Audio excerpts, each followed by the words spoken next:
Ouvrez le banc.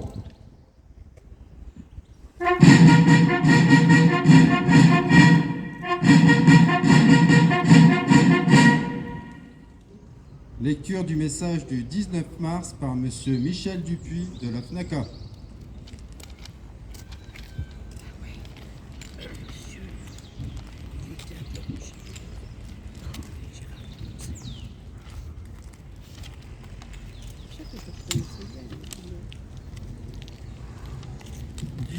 Mars 1962.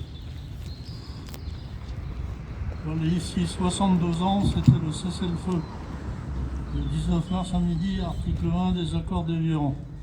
89 mois de meurtriers combats ne ressemblant en rien à de simples opérations de police ou de maintien de l'ordre.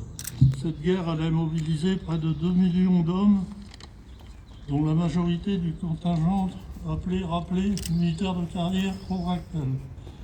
30 000 sont morts pour la plupart à l'âge de 20 ans. N'oublions pas les milliers d'Algériens de tout âge. Depuis 1963, chaque année, nous leur rendons devant nos monuments. Les peuples cessent de vivre lorsqu'ils cessent de se souvenir, disait le maréchal Foch. Nous sommes la dernière génération qui a vécu la conscription. Nous sommes des citoyens fidèles aux principes de la République, liberté, égalité, fraternité, auxquels il faut ajouter respect. La guerre, c'est le malheur pour les deux parties. Elle détruit l'humain et tous ceux qui l'entourent. Devons-nous continuer? Aujourd'hui, soyons tous les combattants pour la paix, tous jeunes et vieux. La paix, victoire de la fraternité sur la méchanceté. C'est la seule voie du bonheur pour l'humanité. Vive la paix, vive la République, vive la France.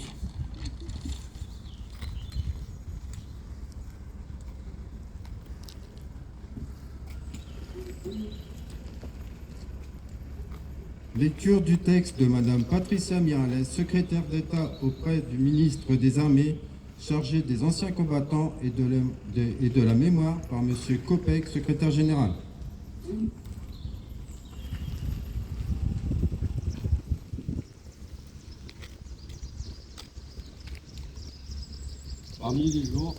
Parmi les journées nationales qui entraînent la mémoire des conflits contemporains, le 19 mars tient une place singulière, comme le 11 novembre, comme le 8 mai. Il marque l'arrêt des hostilités. Pour les centaines de milliers d'appelés et d'engagés qui s'étaient succédés sur les rives sud de la Méditerranée, dans les montagnes de Kabylie, dans les gorges des Ouèdes, pour ceux qui s'y trouvaient encore, le 19 mars fut d'abord un soulagement, l'espoir que les balles cesseraient de siffler. Ils formaient la troisième génération du feu. Leurs aïeux, sous les drapeaux, s'étaient battus comme en 14, comme en 40, répondant à l'appel de la nation comme on leur demanda à leur tour de le faire, dans une société que la nature et le sens de cette guerre divisaient en profondeur. Après le retour, après les sacrifices, après la mort des copains, les blessures reçues ou la mort infligée, vint ceux de 54 et de 62 un nouveau combat, celui de la reconnaissance. Ce qui est aujourd'hui d'une évidence, qu'ils avaient des droits sur nous, ne l'était pas à l'époque. C'est aussi cela la singularité du 19 mars. Cette journée ne s'est pas imposée, elle a été conquise par ceux qui voulaient qu'une date vienne fixer l'hommage de la nation, susciter le recueillement, honorer leurs morts et toutes les victimes. Notre pays a mis 50 ans à la leur accorder. Cette journée est celle d'une génération tout entière, de ces 26 000 morts qui ont donné leur vie pour la France, de ces 1 750 000 appelés et engagés qui ont donné un morceau de leur jeunesse à la nation. Nous réunir aujourd'hui à Paris, au Quai Branly, devant le mémorial de la guerre d'Algérie et des combats du Maroc et de la Tunisie, comme devant chaque monument aux morts, c'est entendre les échos de ce 19 mars 1962, quand l'encre des paraphes à peine sèche, le cessez-le-feu était proclamé des deux côtés de la Méditerranée. Les accords d'Évian devaient mettre fin à des opérations dont la violence et l'âpreté désignaient une réalité incontestable. La guerre qui ne fut reconnue comme telle que plusieurs décennies plus tard. Nous réunir aujourd'hui, c'est aussi faire écho aux inquiétudes, à l'angoisse ou à l'amertume de ceux qui comprenaient qu'un cessez-le-feu, toujours en transition, et que celle-ci prenait fin avec la vie telle qu'ils l'avaient connue jusqu'alors. C'est l'écho de celles et ceux qui, en devant quitter la terre qui les avait vus naître, ont laissé derrière eux les paysages de leur enfance, les places où ils s'étaient rassemblés, les voisins qu'ils avaient connus, ce qu'ils avaient cru pouvoir construire. Une vie en somme. Et parfois, la vie tout court, car dans ce cessez-le-feu intermittent et fragile, la mort ou la disparition rôdait encore pour les militaires comme pour les civils. C'est l'écho des cris des harkis que les représailles allaient lacérer, ou pour ceux qui réussirent à rejoindre la métropole qui allait faire l'expérience cuisante de l'injustice et de l'oubli. Nous réunir le 19 mars, c'est aussi faire l'écho à ce que l'histoire de France du XXe siècle, par ses déchirures, porte une profondément tragique en elle. Nous ne célébrons aujourd'hui ni victoire ni défaite. L'issue de la guerre d'Algérie n'a pas été réglée par les armes.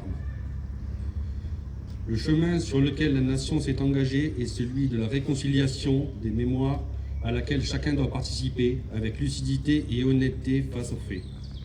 Ce chemin long et difficile, mais nécessaire et salutaire, est aussi celui qui nous conduit vers une cohésion nationale consolidée. Car en reconnaissant sans a priori que des mémoires plurielles puissent exister et s'exprimer, c'est la France que nous grandissons et son destin que nous construisons. Vive la République, vive la France.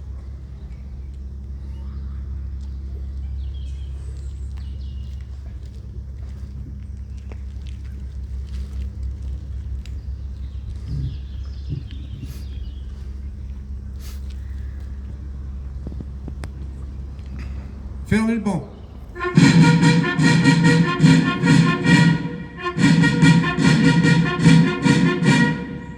Dépôt de gerbe de M. Cédric Lemaire, adjoint au maire, représentant M. Jean-Claude Villemain, maire de Creil, de M. Copec, secrétaire général, de l'Association des combattants prisonniers de guerre et combattants d'Algérie, de Tunisie et du Maroc, et de M. Michel Dupuis, président de la Fédération nationale des anciens combattants d'Algérie.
Aux morts.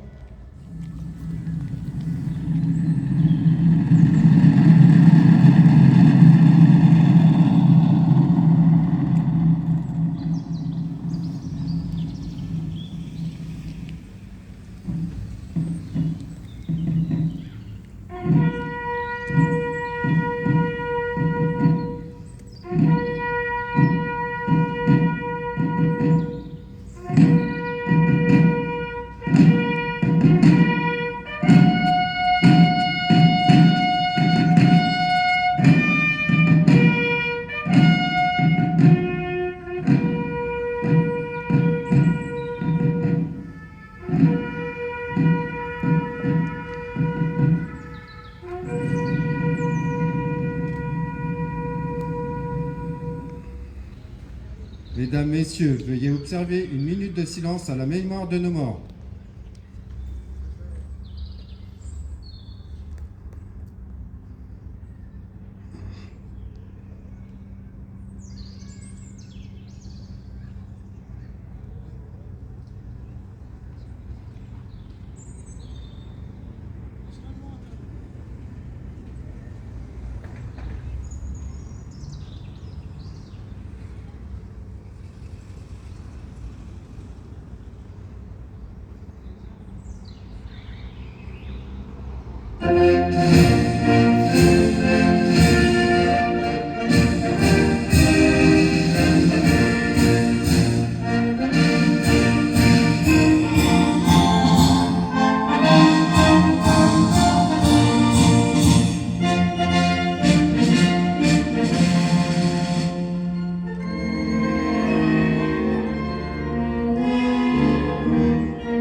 Salut des drapeaux par les autorités.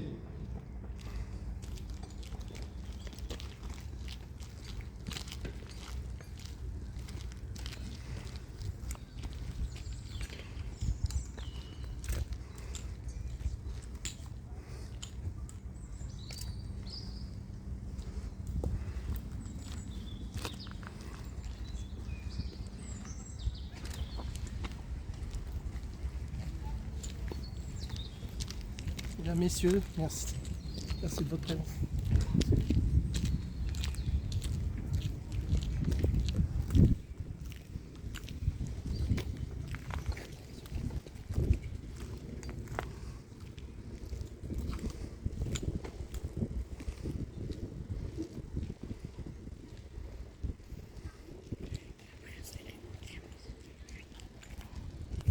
Mesdames, Messieurs, la cérémonie est terminée. Monsieur Cédric Lemaire, adjoint au maire, vous remercie de votre présence.